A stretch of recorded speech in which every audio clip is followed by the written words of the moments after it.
Los 15 secretos más grandes de la historia de República Dominicana. La República Dominicana comparte la isla La Española con Haití, una en el lado oriental insular y de habla española, y la otra en el sector occidental y de lengua creole, derivada del francés. Santo Domingo, actual capital dominicana, fue la primera sede del gobierno de la corona española en América, asiento de la Real Audiencia, primera institución de justicia y administrativa de España, en sus colonias americanas. La República Dominicana es más reciente conocida por la larga dictadura ejercida por Rafael Leónidas Trujillo, entre 1930 y 1961, una de las más feroces de la historia contemporánea, y cuyas secuelas, desde la muerte del dictador en una emboscada, se sufrieron en el país por casi 4 décadas más. Los Estados Unidos la han invadido 2 veces, la última vez en 1965. ¿Por qué Estados Unidos primero apoyó a Trujillo y después ayudó a asesinarlo? ¿Por qué Trujillo intentó asesinar al presidente de Venezuela con un coche bomba? ¿Por qué siguieron desapareciendo periodistas décadas después de la muerte de Trujillo? ¿En qué consistió la artera y atroz Operación Perejil? Hoy develaremos los secretos más grandes de la historia dominicana. Antes de meternos a fondo, no te olvides de suscribirte a nuestro canal y activar las notificaciones para mantenerte al día con nuestras actualizaciones.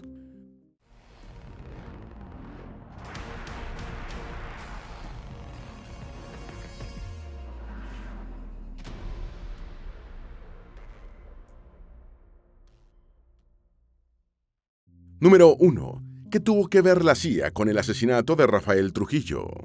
Rafael Trujillo fue asesinado el 30 de mayo de 1961, cuando iba en su vehículo desde Ciudad Trujillo, nombre dado a Santo Domingo durante la dictadura, hacia San Cristóbal. Una leyenda señala que el automóvil fue detenido por un francotirador de extraordinaria puntería, antes de que el comando ejecutor lo acribillara a balazos. Pero lo cierto es que Trujillo fue emboscado en el kilómetro 9 del tramo carretero por un grupo de 11 hombres, que dispararon más de 60 proyectiles, 7 de los cuales impactaron al dictador, causándole la muerte. Del comando formaban parte, entre otros, Antonio de la Maza, Amado García Guerrero y Antonio Imbert Barrera. Zacarías de la Cruz, chofer del dictador, recibió varios impactos de bala y los atacantes lo dieron por muerto, aunque sobrevivió. Trujillo se había convertido en un personaje incómodo para el gobierno de los Estados Unidos, que temía que su dictadura derivara en un régimen filocomunista, como el que había implantado Fidel Castro en Cuba 29 meses atrás. La CIA proporcionó las armas para el atentado, que fueron escondidas en su casa familiar por el estadounidense Simón Tomás Stoker, residente dominicano desde 1942 y dueño del único supermercado que entonces había en el país. Stoker, también conocido como Wimpy, recibió el nombre en clave de Héctor para la operación y no quiso aceptar una remuneración de la agencia de inteligencia estadounidense, afirmando que actuaba por convicción moral. Stoker guardó el armamento durante 2 meses en un pequeño armario de su casa, poniendo en riesgo a su propia familia. Número 2. Error de conspiradores. Frustró golpe de Estado. Documentos desclasificados recientemente indican que tras el sonado revés de la invasión de Cuba por Bahía de Cochinos, en abril del año 1961, el gobierno estadounidense quiso cancelar el atentado contra Trujillo por temor a otro fracaso que resultara en un nuevo escándalo internacional. Sin embargo, la contraorden o no llegó a tiempo o fue ignorada por los conspiradores, quienes continuaron con el plan original de matar a Trujillo en la primera oportunidad que tuvieran. El mismo dossier estadounidense revela que entre el comando que acribilló al dictador y el grupo político que dirigía la operación para reemplazar a Trujillo, no hubo la debida coordinación. Se suponía que tras el atentado mortal, el general José René Román Fernández, jefe de las Fuerzas Armadas, comprometido con el complot, asumiría el poder. Sin embargo, Román Fernández no se sentía lo suficientemente informado sobre el plan para matar a Trujillo y consideraba un error eliminar al dictador sin tener claro cómo se controlaría o neutralizaría la estructura militar y gubernamental de la dictadura. Los documentos añaden que el general Román Fernández no planeaba conducir a la República Dominicana hacia un régimen democrático surgido de elecciones libres, sino que simplemente pensaba hacerle el relevo dictatorial a Trujillo. Sin embargo, en medio de la incertidumbre y la falta de coordinación con los complotados, el jefe de las Fuerzas Armadas se abstuvo de dar el cuartelazo. Los documentos igualmente confirman que las armas para matar a Trujillo fueron proporcionadas por la CIA, lo que ya habían aseverado varios historiadores dominicanos. Se señala asimismo que los conspiradores consideraron diferentes métodos para eliminar a Trujillo, incluyendo una bomba, el envenenamiento de su comida o medicamentos, y la emboscada, que fue el camino finalmente adoptado. Número 3. El misterio detrás de la muerte de las hermanas Mirabal. Las hermanas Patria, Minerva y María Teresa Mirabal fueron asesinadas el 25 de noviembre de 1960 por orden de Trujillo. Minerva había sido fundadora del Movimiento Revolucionario 14 de Junio, una organización de izquierda, opositora al régimen dictatorial. María Teresa también se involucró en el movimiento Y Patria. La mayor tenía un bajo perfil político, pero apoyaba a sus hermanas, prestando su casa para reuniones y como almacén de armas. Una cuarta hermana, Bélgica Adela Dedé Mirabal, no desarrolló actividades contra la dictadura. Las hermanas Mirabal son consideradas heroínas dominicanas, y Mario Vargas Llosa las incluyó como personajes de su novela, La fiesta del chivo. Fueron apaleadas hasta morir tras ser arrestadas mientras viajaban en un vehículo. En su honor, las Naciones Unidas instituyeron el 25 de noviembre como el Día Internacional contra la Violencia hacia la Mujer. El 24 de noviembre de 1962, casi año y medio después de la muerte de Trujillo, varios agentes del Servicio de Inteligencia Militar, SIM, dominicano, fueron condenados por el asesinato de las hermanas Mirabal. Sin embargo, el proceso abierto por la Cámara Penal con jurisdicción especial no incluyó a los dos principales responsables de los crímenes, el propio dictador y Johnny Aves García, jefe del SIM. Aves García escribió en sus memorias: "Convengo en que la muerte de las hermanas Mirabal fue un hecho capaz de suscitar protestas, pero tanto en las dictaduras como en las democracias suelen cometerse hechos censurables, aunque necesarios políticamente. Trujillo quiso conquistar a las hermanas para la causa de la paz. No pudo. El país se debatía acosado por todas partes. Fue una determinación radical. No me arrepiento ni pido indulgencias por la parte que me correspondió en ese hecho". Número 4. La misteriosa desaparición de Jesús Galíndez. Jesús Galíndez Suárez fue un político y escritor español, miembro del Partido Nacionalista Vasco, profesor de Derecho Internacional de la Universidad de Columbia, que desapareció en Nueva York el 12 de marzo de 1956. Galíndez, madrileño de nacimiento, participó en la Guerra Civil Española en el derrotado bando republicano y en 1939 huyó a Ciudad Trujillo. En República Dominicana, Galíndez comenzó a investigar a Trujillo y su régimen, lo que molestó a la dictadura, por lo que el español se mudó a Nueva York en 1946. En la Gran Manzana se unió a la Liga Internacional por los Derechos del Hombre y a la Asociación Interamericana para la Democracia y la Libertad, y estableció contacto con otros escritores. En la Universidad de Columbia completó una tesis doctoral sobre Trujillo y su gobierno, impartió clases y, según se afirma, se convirtió en informante del FBI. Fue visto por última vez a las 10 de la noche del 12 de marzo de 1956, en la calle 57 con la 8ª Avenida de Manhattan, mientras entraba en la estación del metro. La revista Time reportó que su desaparición se produjo cerca de una estación del metro en la calle 116, con Broadway. Es conocido que Galíndez temía que Trujillo ordenara su muerte, y el día que desapareció, 2 barcos dominicanos se encontraban en el puerto de Nueva York. Sin embargo, las investigaciones no avanzaron, y el cuerpo nunca fue encontrado. Se cree que fue secuestrado y asesinado por agentes del Servicio de Inteligencia Militar del régimen de Trujillo. La era Trujillo, un estudio casuístico de dictadura hispanoamericana. Libro de Galíndez, fue publicado en Buenos Aires y Santiago de Chile en 1956, poco después de su desaparición. Número 5. El asesinato de Martínez Reina. La noche del 1 de junio del año 1930 fueron asesinados por desconocidos el periodista y político dominicano Virgilio Martínez Reina y su esposa Altagracia Almanzar, en lo que muchos consideran el primer crimen de la era trujillista. La presidencia de la República al momento de los crímenes la ejercía José Rafael Estrella Ureña, pero el hombre fuerte ya era Trujillo, proclamado presidente una semana antes de los asesinatos, tras unas amañadas elecciones. Martínez Reina y su esposa, que estaba embarazada, fueron baleados y acuchillados en su residencia del montañoso municipio de San José de las Matas, en la provincia de Santiago. En sus memorias, Joaquín Balaguer afirmó que cuando fue asesinado, Martínez Reina tenía los pulmones destruidos y se había trasladado a San José de las Matas, esperando que el clima de montaña mejorara su salud. El estrecho colaborador de Trujillo añadió que las primeras investigaciones ordenadas por Estrella Ureña y los rumores que circularon señalaban como autor intelectual de los asesinatos al general José Estrella, pero el caso quedó impune porque fue paralizado. Balaguer señaló que los asesinatos de la pareja habían sido un acto de terrorismo antigubernamental. Con ese acto inicuo se iniciaba el terrorismo político en la era de Trujillo, escribió. Virgilio Martínez Reina había nacido en 1885 en Santiago de los Caballeros y desde su juventud sobresalió por sus cualidades de orador. En 1924 se convirtió en el jefe de campaña de Horacio Vázquez, presidente de la República por segunda vez, entre 1924 y 1930. Vázquez fue presionado para apartarlo y nombró a Estrella Ureña, un adversario de Martínez Reina, como secretario de la presidencia. Así, Martínez Reina quedó fuera del gobierno que había ayudado a elegir. Antes de su asesinato, ya habían intentado matarlo de un disparo que le hizo un desconocido y que solo le rozó el rostro. Número 6. El evento del Perejil en 1937. La matanza del Perejil es el nombre que recibe un conjunto de asesinatos en masa, perpetrados entre septiembre y octubre de 1937, durante el régimen de Rafael Trujillo, cuando el dictador de la República Dominicana ordenó exterminar a la población de Haití, que trabajaba en las plantaciones agrícolas situadas a lo largo de la frontera entre los dos países.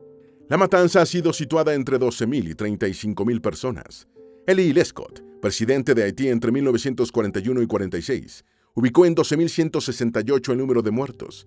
En 1953, el historiador haitiano Jean Price Mars citó 12.136 asesinados y 2.419 lesionados. Joaquín Balaguer, ministro de Exteriores interino del régimen de Trujillo al momento de la matanza, aportó en 1975 una cifra, 17.000 muertos. El historiador dominicano Bernardo Vega elevó el número a 35.000. Las víctimas fueron haitianos que hablaban su lengua creole, y a lo sumo un español de supervivencia o con mucho acento.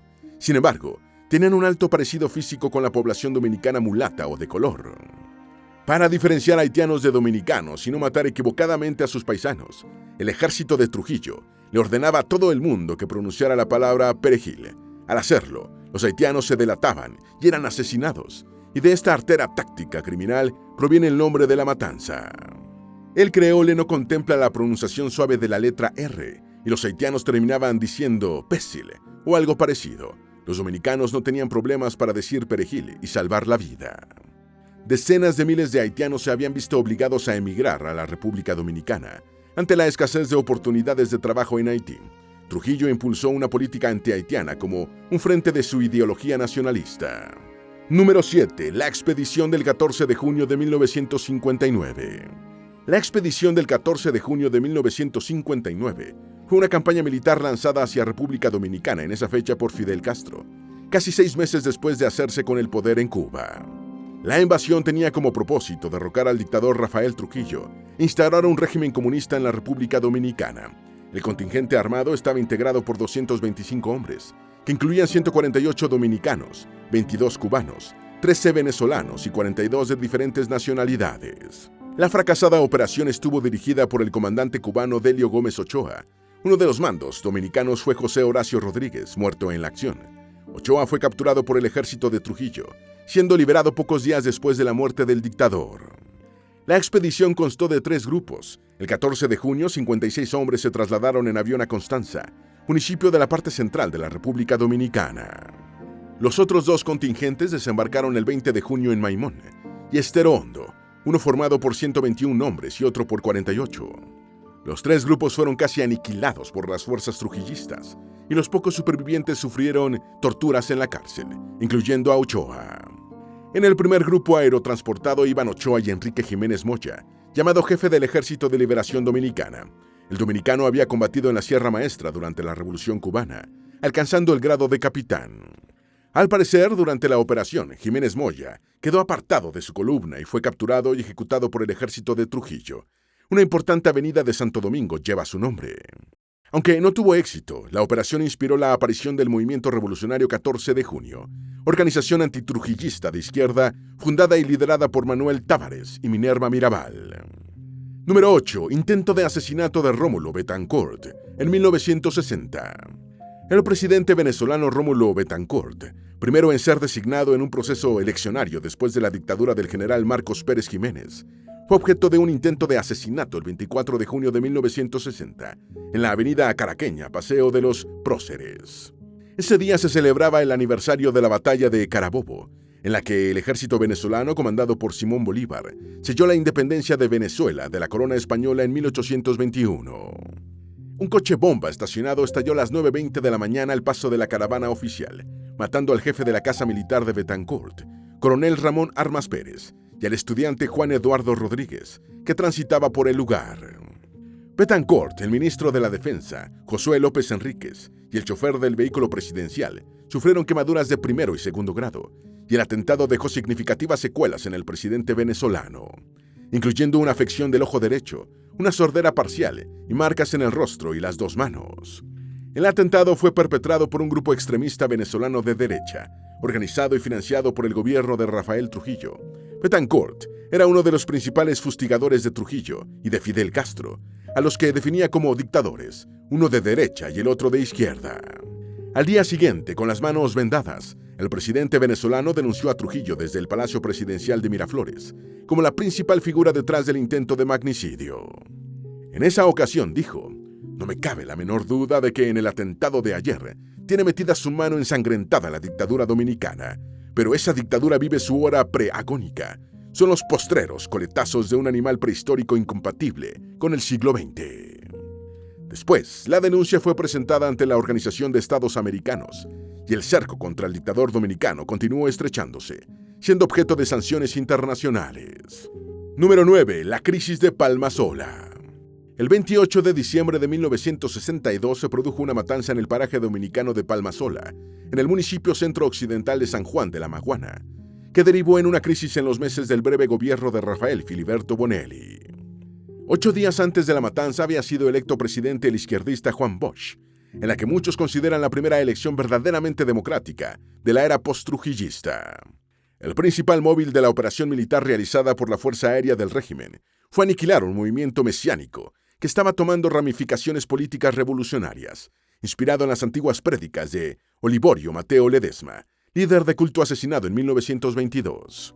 Mateo Ledesma, llamado el Papa Liborio, fue un ocultista, líder de secta y guerrillero revolucionario que se enfrentó a la ocupación estadounidense de República Dominicana de 1916 a 1924.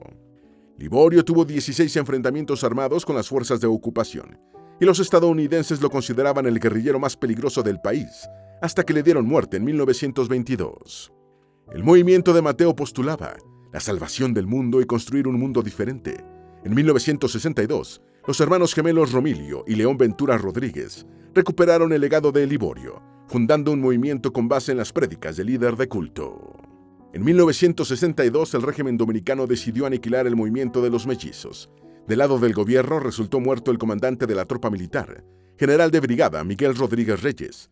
También resultó herido el mayor Francisco Caamaño Deñó, futuro protagonista de la Revolución de Abril de 1965. Número 10. Intervención estadounidense de la República Dominicana, de 1965 a 1966. La decisión de realizar una intervención militar en la República Dominicana fue tomada por el presidente estadounidense Lyndon Johnson en abril de 1965, cuando los dominicanos se encontraban enfrentados en una guerra civil entre los partidarios del derrocado y exiliado presidente izquierdista Juan Bosch y las fuerzas conservadoras que los adversaban. Johnson, temeroso de que la guerra civil emergiera una nueva Cuba, ordenó a su ejército restaurar el orden en favor de los leales a los Estados Unidos. Hasta ese momento se había impuesto en el gobierno norteamericano la posición de no intervenir, con la esperanza de que sus aliados dominicanos derrotaran a los partidarios de Bosch, pero el embajador de los Estados Unidos en la República Dominicana le dijo a Johnson que no veía realista esa posibilidad. El 29 de abril del año 1965, 41 buques de guerra norteamericanos bloquearon la República Dominicana, operación a la que se sumó la 82ª División Aerotransportada. El argumento oficial de la intervención, validada por la OEA, fue la de proteger las vidas de los ciudadanos estadounidenses y de otras nacionalidades. Ambos bandos nombraron un presidente, Francisco Caamaño Deñó, por los leales a Bosch, y Antonio Imbert por los partidarios de los Estados Unidos. Imposibilitado de ganar la guerra, Caamaño aceptó la realización de elecciones y el gobierno provisional de Héctor García Godoy, en funciones entre septiembre de 1965 y junio de 1966. En las elecciones generales del 1 de junio de 1966, el trujillista Joaquín Balaguer, respaldado por el gobierno estadounidense, se impuso a Juan Bosch, La intervención de los Estados Unidos en la República Dominicana finalizó en septiembre de 1966. Número 11. La desaparición de Johnny Aves García en 1967. Johnny Aves García fue un coronel dominicano que se desempeñó como jefe del Servicio de Inteligencia Militar, SIM, durante los años finales de la dictadura de Trujillo. El SIM era una organización muy poderosa, con miles de agentes secretos en nómina, distribuidos por todo el país, que mantenían aterrorizada a la población con intimidaciones, torturas y asesinatos. Los agentes del SIM eran desde limpiabotas hasta militares y funcionarios civiles de alto rango. Entre los casos más emblemáticos que Aves ejecutó por orden de Trujillo estuvieron la tortura, el asesinato y la desaparición de los jóvenes de la Unión de Grupos Revolucionarios Independientes de Santiago de los Caballeros, el apaleamiento hasta morir de las hermanas Mirabal y el atentado contra el presidente venezolano Rómulo Betancourt. Tras la muerte de Trujillo, Balaguer disolvió la DIM y envió a Aves al extranjero, como cónsul en Japón, para echar tierra a los crímenes que habían perpetrado el tenebroso servicio y su jefe. Tras suprimir la DIM, el presidente dominicano dijo: "Esa horrible organización queda extirpada de la sociedad dominicana". Después, Aves se convirtió en una especie de trotamundos, pagando por distintos países europeos, hasta que regresó a la española, pero no a República Dominicana, sino al vecino Haití. En Haití gobernaba implacablemente el dictador François Duvalier, quien convirtió a Aves en asesor de seguridad. Sin embargo, el dominicano cayó en desgracia con Papa Doc, que no se andaba por las ramas para eliminar a sus adversarios. El 30 de mayo de 1967, Aves y su familia resultaron asesinados a tiros en su casa, que después fue destruida con explosivos. Número 12. Muertes y desapariciones de Balaguer. Joaquín Balaguer, un trujillista durante 30 años, tuvo la habilidad de copar políticamente las 4 primeras décadas del postrujillismo en la República Dominicana. Entre 1960 y 1996, Balaguer ocupó la presidencia de la República en 7 ocasiones y estuvo gobernando hasta los 90 años de edad, muriendo a los 95. Justificó con astucia, medias verdades y mentiras completas sus 3 décadas como funcionario de Trujillo. Nunca manifestó incomodidad alguna ante las atrocidades y excesos de la dictadura, desempeñando papeles claves en la administración trujillista, inclusive como ministro, seguramente consciente de que arriesgaba la vida si realizaba la más leve crítica. Su primer mandato surgido de elecciones se produjo en 1966, en medio de la ocupación del país por los Estados Unidos. Balaguer, quien fue capaz de completar 12 años seguidos en el poder entre 1966 y 78, resultó condenado póstumamente por la represión, encarcelamientos ilegales, desapariciones y muertes ocurridas durante sus gobiernos. Nacido el 1 de septiembre de 1906 en Bisonó, provincia de Santiago, desarrolló un gran olfato político que lo llevó a liderar el Partido Reformista, al que le dio un rostro social cristiano, convirtiéndose en el hombre capaz de aglutinar tanto al conservadurismo antidemocrático, añorante de Trujillo, como al que estaba dispuesto a jugar con las nuevas reglas de la democracia. Según crónicas periodísticas dominicanas y extranjeras, durante los primeros 12 años de Balaguer como presidente, fueron desaparecidas o asesinadas centenares de personas por un régimen que presentaba un cariz democrático, pero que transgredía los derechos humanos. Número 13. En 1973 fue asesinado el periodista Gregorio García Castro. Gregorio García Castro, más conocido como Goyito, fue un periodista y político dominicano que se distinguió por su fuerte crítica al gobierno dominicano de Joaquín Balaguer, que comenzó en 1966 y se alargó por 12 años. Fue diputado y rechazó el golpe de Estado militar que depuso a Juan Bosch el 25 de septiembre de 1963, tras solo 7 meses de mandato constitucional, por lo que debió partir al exilio en Puerto Rico, desde donde respaldó la primera candidatura de Balaguer a la presidencia. 4 años más tarde, cuando Balaguer intentó y consiguió su primera reelección, García Castro se convirtió en su opositor, señalando que el presidente aspiraba a emular a Trujillo. También denunció a la agrupación derechista y anticomunista La Banda. Goyito inició su carrera como reportero de prensa de diversos diarios, como La Nación, La Información y El Caribe. Más tarde dirigió la emisora Radio Caribe y asumió la jefatura de redacción del periódico Última Hora, donde publicaba la columna En un Tris. La noche del 28 de marzo de 1973, García Castro fue asesinado a tiros en Santo Domingo, tras salir de la sede del diario Última Hora. Tenía 37 años.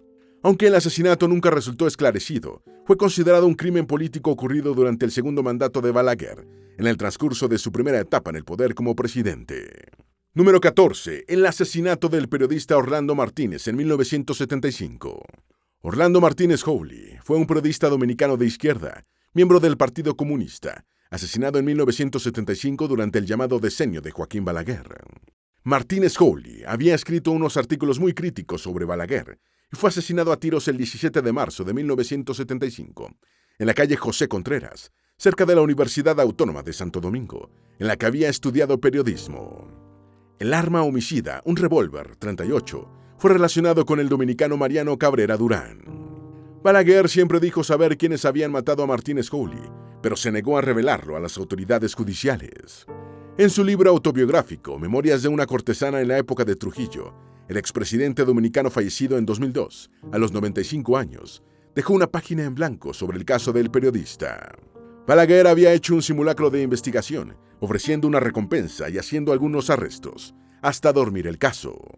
Tras su llegada a la presidencia en 1996, el presidente dominicano Leonel Fernández ordenó la reactivación de la investigación y en 1998, Cabrera Durán, vinculado al arma homicida, fue arrestado en Nueva York y extraditado a la República Dominicana. Las investigaciones concluyeron que Isidoro Martínez, un militar que ascendió de rango durante la era Balaguer, hasta llegar a general y muerto de cáncer en 2001, fue el autor del plan para matar a Martínez Joly. 4 hombres fueron condenados a 30 años de prisión por el asesinato: el exsargento Cabrera Durán, el general retirado Antonio Pou Castro y los paramilitares Luis Emilio de la Rosa Veras y Rafael Llúveres Ricard. Número 15. Narcisazo y la desaparición forzada. Narciso González fue un abogado, profesor universitario, activista social y periodista dominicano que nació en Santo Domingo el 29 de octubre de 1941, cuando ya Rafael Trujillo llevaba 11 años en el poder. González fue uno de los pocos periodistas dominicanos críticos con el régimen de Trujillo y con los periodos gubernamentales de Joaquín Balaguer, defendiendo siempre decididamente la libertad de expresión. Desapareció el 26 de mayo de 1994, durante el último gobierno de Balaguer, y su caso pasó a ser conocido como el Narcisazo. Su desaparición en medio de la última década del siglo XX conmocionó a la sociedad dominicana, convirtiéndose en un punto de inflexión en la historia reciente del país. En 2012, la Corte Interamericana de Derechos Humanos señaló al Estado dominicano como responsable de la desaparición de González, aunque más de 3 décadas después el caso sigue impune. González publicaba columnas de prensa, a menudo críticas con el trujillismo y el balaguerismo, así como mordaces caricaturas políticas. Fundó la revista La Muralla, en la que trataba temas como la represión gubernamental y la corrupción administrativa. Su estilo irónico y directo le granjeó muchos admiradores, pero también varios detractores, la mayoría de estos en las altas esferas del poder. Narciso González desapareció después de una reunión en la Universidad Autónoma de Santo Domingo, donde se había graduado de abogado y daba clases en la Facultad de Humanidades. Esperamos que este video te haya sido útil. Si tienes algo que agregar, por favor, compártelo con nosotros en la sección de comentarios. Dale me gusta a este video y envíale el enlace a tus familiares y a tus mejores amigos, para que también sepan más sobre los 15 secretos más grandes de la historia de República Dominicana. Si eres nuevo en nuestro canal, no olvides suscribirte. No se te olvide seguirnos en todas nuestras redes sociales, que van a estar aquí abajo en la descripción. Recuerda, un pueblo que no conoce su historia está condenado a repetirla.